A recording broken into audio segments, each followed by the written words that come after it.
그 시대 안에 있으므로 필연적으로 겪어야 되는 아픔, 연약함, 그것을 벗어날 수 있는 사람은 아무도 있지 않습니다. 시대 속에서 갈등과 자기의 한계에 부딪힘으로 인한 고통, 누구나 다 겪게 마련입니다. 더불어서 인간의 한계, 그 역시 우리에게 필연적으로 있습니다. 아무리 위대한 결심과 고상한 비전을 갖고 있다 할지라도 그것에 미치지 못하는 인간의 한계, 자신의 능력의 부딪힘, 이것들이 다 있습니다. 그러면 이 연약함으로 인하여서 하나님의 역사는 중단되느냐? 그렇지 않다고 성경이 말씀하고 있죠. 하나님은 이러한 인간의 연약함에도 불구하고 하나님이 행하시는 일들에 얼마든지 역사하시고 그의 뜻을 이루시는 주님이신 줄을 믿으시기를 주의 이름으로 축복드립니다. 오늘 이 내용이 우리에게 이 진리의 말씀을 깨닫게 해줍니다. 본문 내용은 이렇습니다. 다윗이 잔칫날 나발이라는 사람에게 찾아가서 그에게 그 무리들이 먹을 수 있는 양식을 구합니다. 왜냐하면 다윗이 나발의 목자들을 도와주었기 때문에 그렇지요. 함께 읽지는 않았습니다만 15절 16절에 보시면 우리가 들에 있어 그들과 상종할 동안에 그 사람들이 우리를 매우 선대하였으므로 우리가 다치거나 잃은 것이 없었으니 우리가 양을 지키는 동안에 그들이 우리와 함께 있어 밤낮 우리에게 담이 되었습니다. 나발의 하인은 다윗과 그의 부하들이 이 가축대들을 목축하는 일에 도움이 되었다, 이렇게 얘기합니다. 담이 되어 주었다. 표준세 번역은 이 담이 되었다는 말을 성벽과 같이 되어 주었다, 이렇게 얘기합니다. 성벽은 뭐죠? 보호와 안전이죠. 성도 여러분, 우리 인생이 다른 사람에게 성벽과 같은 은혜가 있기를 바랍니다. 우리가 성벽과 같은 사람이 되어야 돼요. 나발의 하인이 지금 그것을 말하는 것입니다. 이 당시로는 이 사법적인 그러한 안전이라든지 체계가 잡혀있지 않는 때였습니다. 그래서 스스로의 힘으로라든지 아니면 다른 그룹과 연대해서 스스로 안전을 확보해야만 했지요. 그런 중에 다윗과 그의 부하들이 이 나발의 목자들을 보호해 주었다는 것은 얼마나 큰 힘이 되어주는지 모르는 것입니다. 그래서 그들이 고백하기를 다윗의 무리가 우리를 도와주었다, 이러한 고백을 하는 것입니다. 그런 까닭에 다윗이 이 목장 주인인 나발에게 잔칫날에 우리가 먹을 것을 좀 얻게 해 주십시오 라고 요구하는 것은 정당합니다. 그럼에도 불구하고 다윗의 청에 나발이 단호하게 거절을 하지요. 거절한 것뿐만 아니라 모욕함으로 거절했다, 그렇게 얘기합니다. 14절에 이 모욕하다라는 말은 그들에게 큰 소리를 질렀다, 이런 뜻입니다. 이 나발이라고 하는 사람은 다윗을 마치 도망쳐 나온 노예에 비유하면서 심하게 모욕을 주었습니다. 근본도 알지 못하는 자에게 나의 물과 떡과 고기를 줄 수 없다고 그렇게 경멸했던 것이죠. 다윗은 나발을 선대했지만 나발은 다윗을 박대했습니다. 이러한 모멸감을 느꼈던 다윗은 부하들에게 이르기를 칼을 각기 차라, 이렇게 명령을 내리죠. 21절 22절 말씀을 보시면 다윗은 단단히 벼르고 있었다.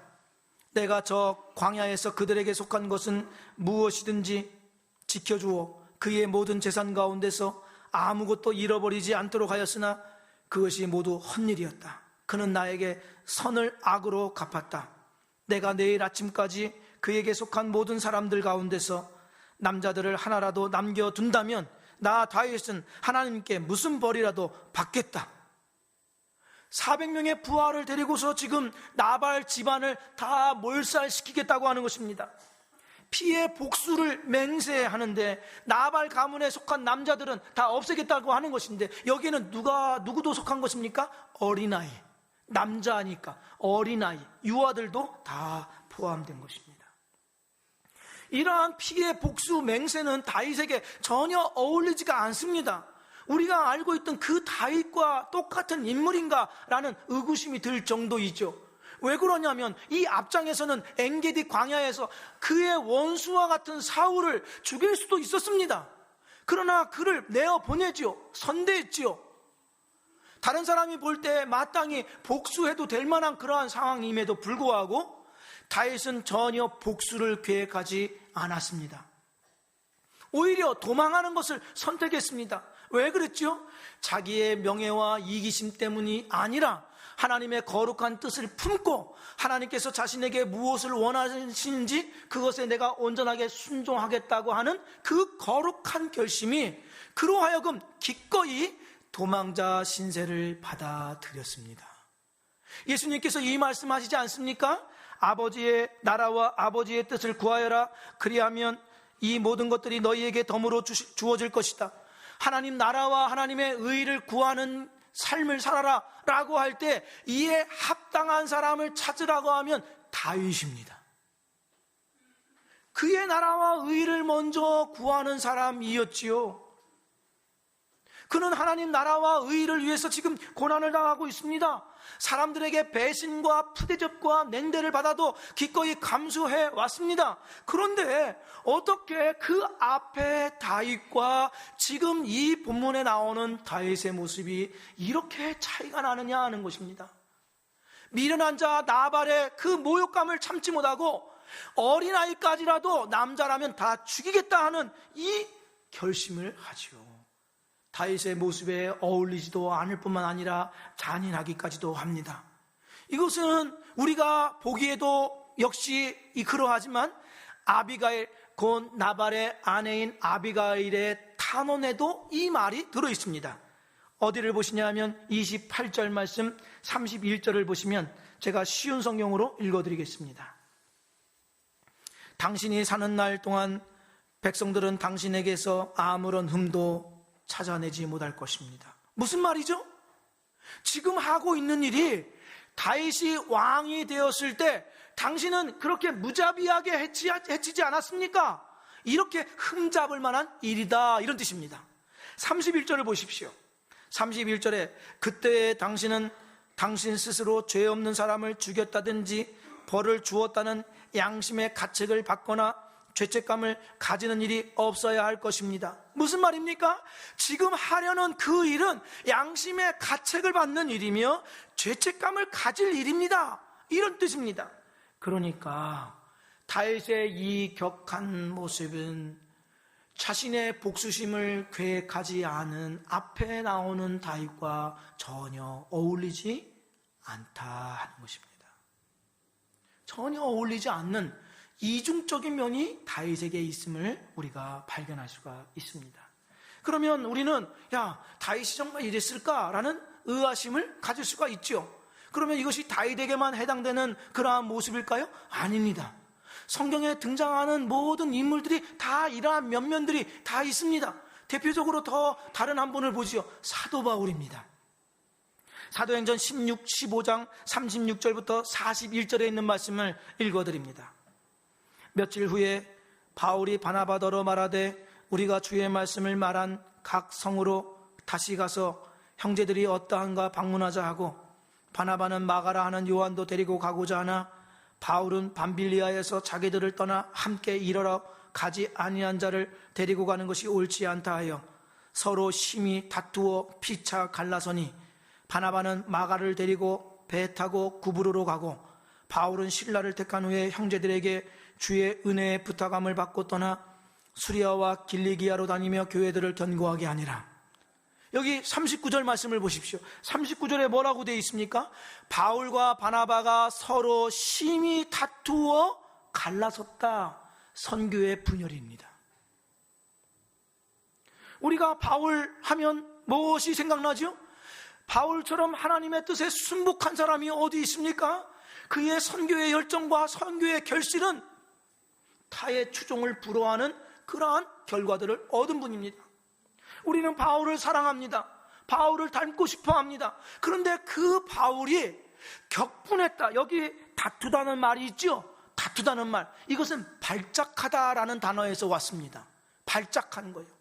불꽃이 갑자기 확 타오르듯이 격앙된 감정으로 싸워서 갈라섰다, 이런 뜻입니다. 이 단어상으로 보자면 바울의 성격이 나타나요. 바울이 아마 그것에 대해서 주도적으로 이렇게 다툼을 벌인 것이 아닌가 생각될 정도입니다.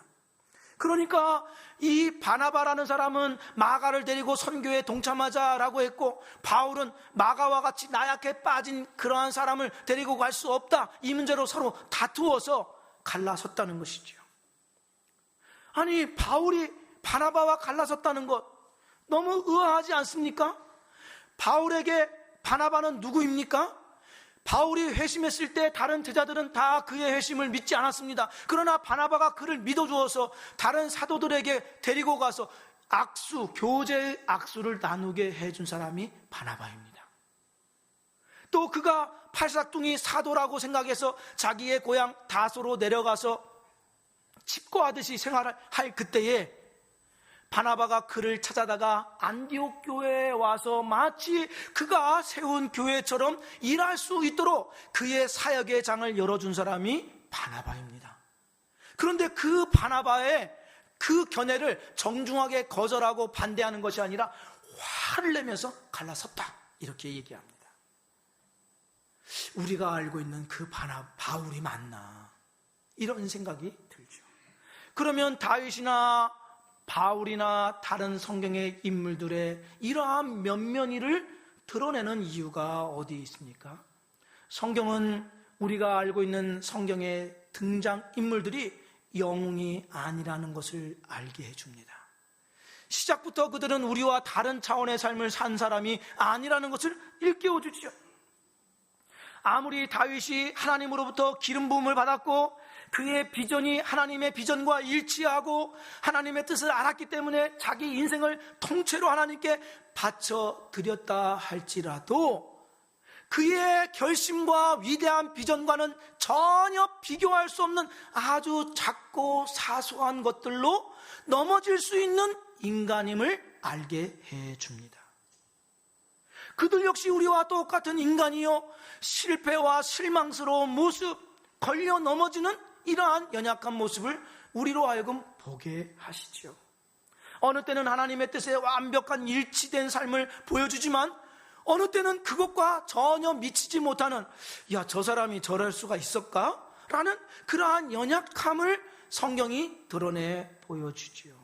이것이 누구에게나 어떠한 사람에게나 있다는 것을 알게 해줍니다. 신자인 우리가 바로 여기에 주목해야 합니다. 우리가 아무리 위대한 결심을 가졌습니다. 하나님을 향하여서 숭고한 결단을 내렸지요. 그 결단이 우리의 신앙 성숙도를 말해주는 것은 아닙니다. 그 결단이 나의 인격도 똑같이 비례해서 완성되었음을 말해주는 것이 결코 아닙니다. 사도 바울의 이 권면의 말씀을 들어보십시오. 빌립보서 3장 12절부터 15절에 있는 말씀입니다. 내가 이 모든 것을 이미 얻었다는 것도 아니며 완전해졌다는 것도 아닙니다. 다만 그리스도 예수님이 나를 위해 마련하신 상을 받으려고 계속 달려가고 있습니다. 그리스도 예수님 안에서 하나님이 위에서 나를 부르신 부름의 상을 얻으려고 목표를 향해 달려가고 있습니다. 같이 읽겠습니다. 그러므로 믿음이 성숙한 사람들은 모두 이와 같은 생각으로 살아야 합니다. 무슨 말이죠? 우리는 다 믿음의 경주자이지 믿음의 완성자가 아니라는 거예요. 이 말은 우리가 믿음의 경주를 할 때 얼마든지 나의 거룩한 목표가 있고 도달해야 될 지점을 알고 있지만 사소한 장애물들로 인하여서 넘어질 수 있는 연약한 인생이다라는 것을 알게 됩니다. 사도 바울에 의하자면 믿음이 성숙한 사람들은 우리는 얼마든지 사소한 것에 걸려 넘어질 수 있다, 이것을 인정하고 우리의 삶을 계속해서 살아가야 하는 그러한 자들이다, 이렇게 말을 하고 있는 것입니다. 이것은 우리가 꼭 가슴에 품어야 될 하나님의 진리의 말씀입니다. 예수님께서도 이 사실을 말씀해 주셨는데요, 그의 제자들에게 이렇게 말씀하셨습니다. 요한복음 16장 31절 30절 27절 30절 말씀을 보겠습니다.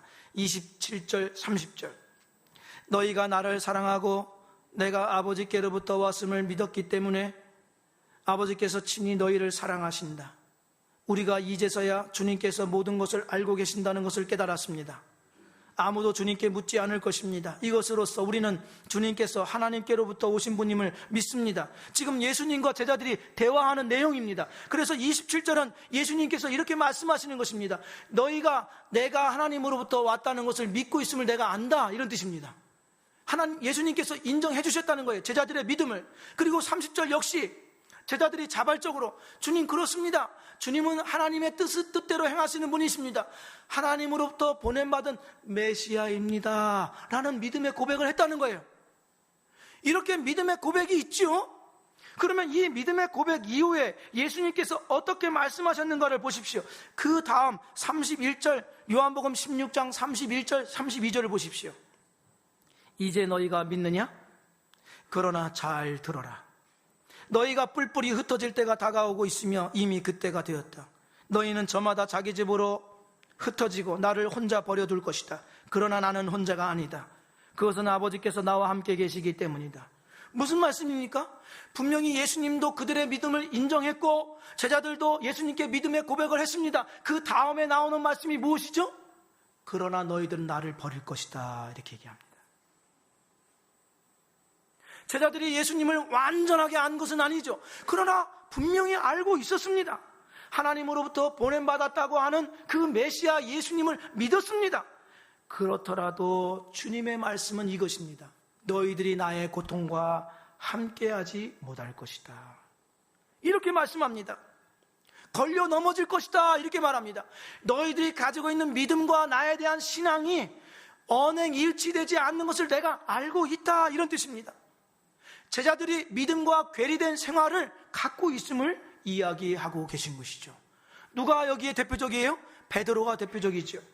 주님께 목숨을 드릴지언정 주님을 배신하는 일은 없을 것입니다 라고 다짐합니다. 그것은 베드로의 진심이었습니다. 주님께 대한 사랑과 존경에서 나오는 거룩한 결심이었죠. 그러나 막상 그 상황이 되었을 때 어떻게 되었죠? 예수님을 저주하면서 3번 부인하고 도망가게 됩니다. 인간의 나약함이란 이렇습니다.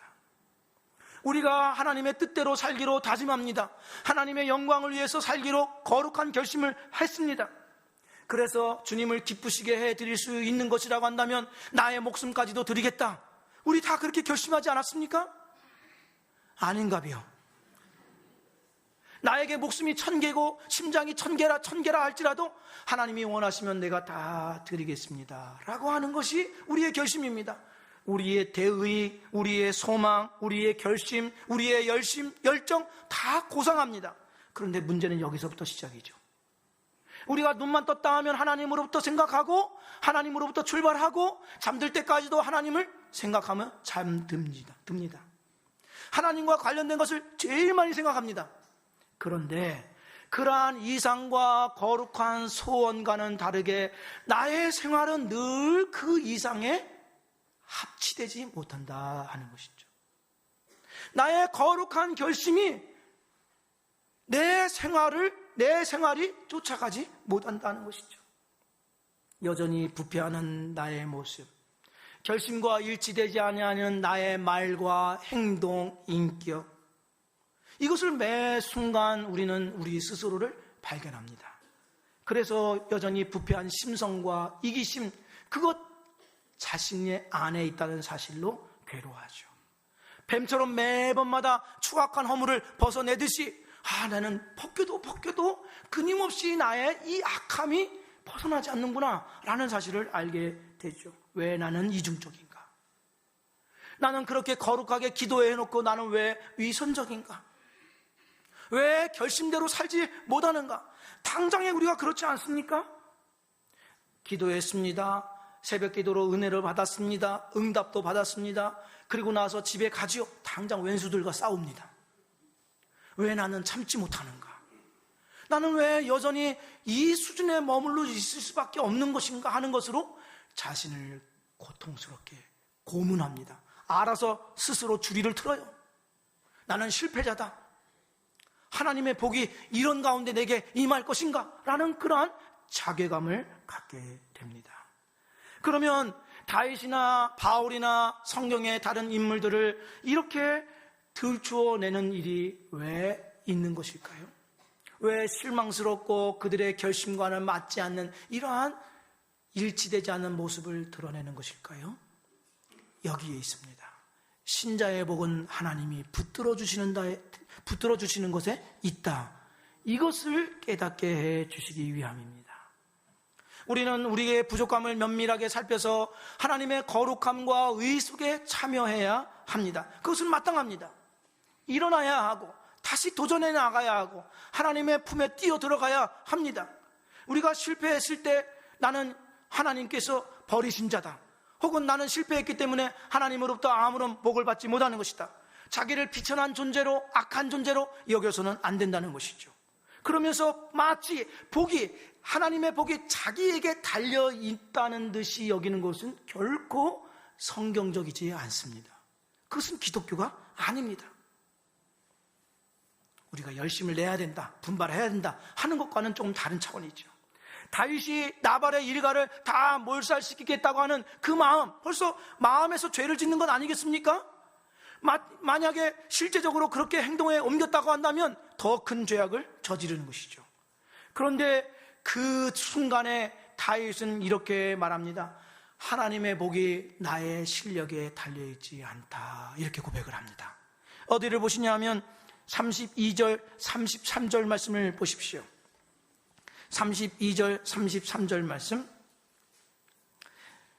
오늘 너를 보내어 나를 영접하게 하신 이스라엘의 하나님 여호와를 찬송할지로다. 또 내 지혜를 칭찬할지며 또 내게 복이 있을지로다. 오늘 내가 피를 흘릴 것과 친히 복수하는 것을 내가 막았느니라.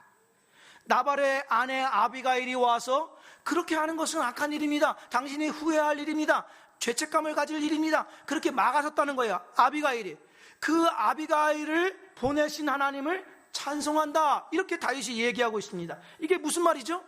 자신은 하나님의 대의를 품고 있고 비전을 품고 있고 하나님 나라를 위해서 내가 거룩한 결심과 헌신을 했는데 나의 어리석음이 그 대의와 하나님의 뜻을 망가뜨릴 위험 속에서 하나님이 너를 보내서 나를 막았다, 그 하나님을 찬양한다, 이런 뜻입니다.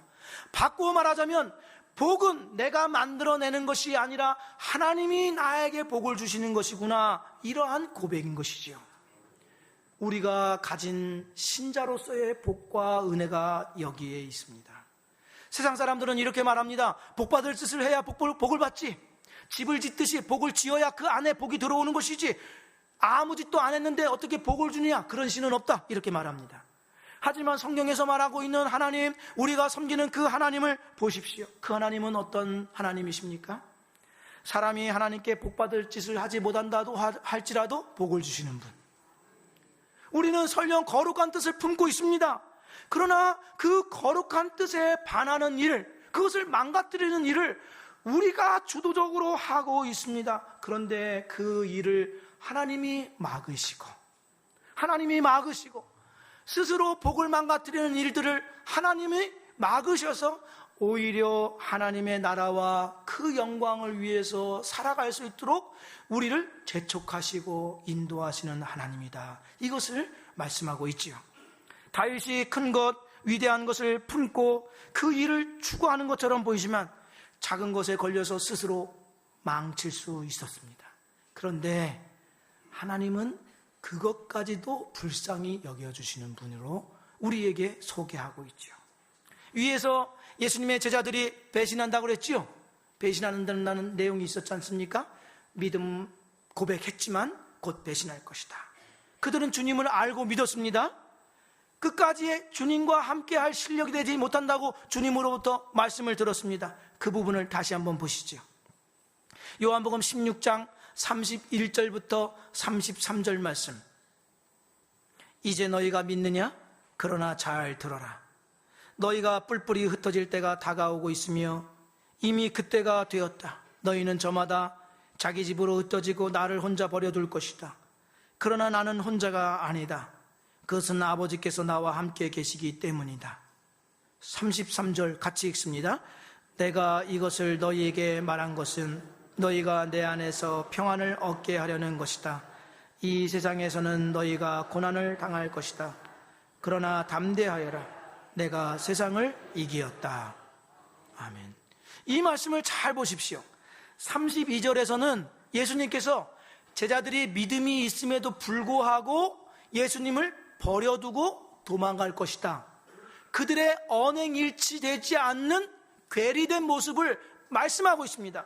그러면 33절에서는 어떻게 너희가 그럴 수 있느냐, 그러지 말아라, 그렇게 언행일치, 불일치가 되는 믿음 생활을 해서는 안 된다, 이 약해 빠진 인간들아 라고 호통치는 내용이 나와야 문맥상에 자연스러운 이어짐이 됩니다. 그런데 33절에는 의아하게 이렇게 말씀을 하시는 것입니다. 내가 이것을 너희에게 말한 것은 너희가 내 안에서 평안을 얻게 하려는 것이다. 무슨 말씀입니까? 주님은 이미 그들이 믿음이 있음에도 불구하고 그 이상과 신앙에 뒤따라가지 못하는 그의 연약함을 지금 인정하고 있는 것입니다. 그것을 알고 계신 것입니다. 그러면 이 말씀을 왜 하시느냐? 33절을 다시 한번 보십시오. 내가 이것을 너희에게 말한 것은 너희가 내 안에서 평안을 얻게 하려는 것이다. 무슨 말씀입니까? 믿음에 일치되지 않는다고 하여서 좌절하여서 너희들을 실패자, 스스로 실패자요, 나는 하나님께 복받지 못할 자로 그렇게 취급하지 말아라. 다시 일어나라. 다시 일어나라. 그것 때문에 믿음의 행진을 멈추지 말고 다시 일어나서 믿음의 행진을 계속해서 해나가라. 그러면서 이렇게 말씀하십니다. 담대하여라, 평안하여라. 오히려 주님께서 축복하고 계십니다. 주님께서 축복하고 계십니다. 왜? 무엇 때문에 주님은 이렇게 담대하여라, 평안하여라, 그들의 실패를 아심에도 불구하고 이 말씀을 주시는 것일까요? 그들은 예수님을 알지 못한 자들이 아니었습니다. 예수님의 뜻을 모르는 자들이 아니었습니다. 그럼에도 불구하고 그들의 한계와 연약함까지도, 여기 말씀 뭐라고 되어 있습니까? 내가 세상을 이기었다. 그들의 연약함, 알면서도 행하지 못하는 그들의 인간의 한계, 그것을 다 십자가의 죽음에서 담당하셨다, 이런 뜻입니다. 십자가에서 담당하셨다. 그러니 염려하지 말고 실패했다고 하여서, 일치되지 않는다고 하여서 주저앉고 실패자로 여기지 말아라. 다시 일어나라, 평안하여라, 담대하여라. 주님께서 지금 이렇게 말씀하고 있는 것입니다. 주님은 이렇게 말씀하십니다. 우리의 한계와 우리의 연약함이 너희 인생의 주인이 아니다. 그것들이 우리를 주장하지 못한다. 그것으로 인하여서 주님의 복을 받는 길에서 이탈되지 않을 것이다. 내가 너희들의 주인이다. 이 선언이 이 말씀인 것이죠. 다윗을 왜 소개하고 바울을 왜 소개하고 제자들의 실패를 왜 소개합니까? 그들의 잘못을 보고 우리 깨소금 맛이다, 그것을 우리에게 느끼게 해주기 위해서 이 말씀을 하신 것이 아니라, 그들이 하나님의 복과 은혜에서 떨어지지 않은 것과 같이 우리 모든 신자가 동일한 하나님의 은혜 선상에 놓여 있다, 이것을 주님께서 깨닫게 해주시기 위해서 말씀하고 계신 것입니다. 가만히 생각해 보십시오. 하나님의 뜻을 행하는데 제일 방해되는 자가 누구입니까? 집 안에 있는 가족이 아니에요. 나 자신이, 내 자신이 하나님의 복을 받는데 가장 원수예요. 원수. 그런데 그 가장 큰 방해를 하는 나까지도, 내가 일으켜 세워야 할 방해까지도 하나님이 막아서신다는 거예요. 내가 하나님의 복을 받기를 거절하고 부인할 그때에도 하나님은 그 부인과 고집을 꺾어뜨리겠다는 것입니다. 그래서 중세 신비주의자 마이스터 에크르하르트라고 하는 사람은 이런 얘기를 합니다. 그 어떤 것도 하나님이 나에게 가까이 계신 것만큼 나에게 가까이 있지 않다. 내가 내 자신에게 가까운 것보다 하나님은 내 자신에게 더 가까이 계신다. 우리가 섬기는 하나님이 바로 이렇습니다. 연약함에 대해서 후회하고 반성하고 눈물을 흘려야죠. 우리의 부족함, 인격의 나약함, 그것 때문에 가슴 쳐야 하죠. 그러나 그것으로 결코 멸망당하게 하지 않겠다, 그냥 그대로 두고 보지 않겠다 하는 것이 우리 하나님의 결심입니다. 그 가운데서 일으켜 세워서 나를 나 되게 만드시고 다윗을 이끌어서 이스라엘의 통일 왕국을 세우는 일에 쓰임받게 해주셨던 하나님이 나를 통해서 영광 받으실 그 자리에 나를 기어코 올려놓겠다 하는 것이 주님의 선언인 것입니다. 그러하니 이러한 주님의 선언에 하나님, 나는 부족합니다. 하나님의 은혜를 더 내리워 주십시오. 나는 넘어지기 쉬운 자입니다. 그러니 넘어진 나를 일으켜 세워 주시어서 주님이 이끄시는 일에 적극적으로 따라 나아갈 수 있도록 나를 도와주옵소서. 더불어서 이러한 은혜가 나에게 주어질 뿐만 아니라 우리가 함께 신앙생활하는 모든 주의 백성들에게도 동일하게 임하심을 믿음으로 우리 함께 갑시다. 함께 손잡고 예수 그리스도를 닮아가십니다 하는 이러한 거룩한 도전을 서로가 서로에게 주어지기를 주의 이름으로 축복드립니다.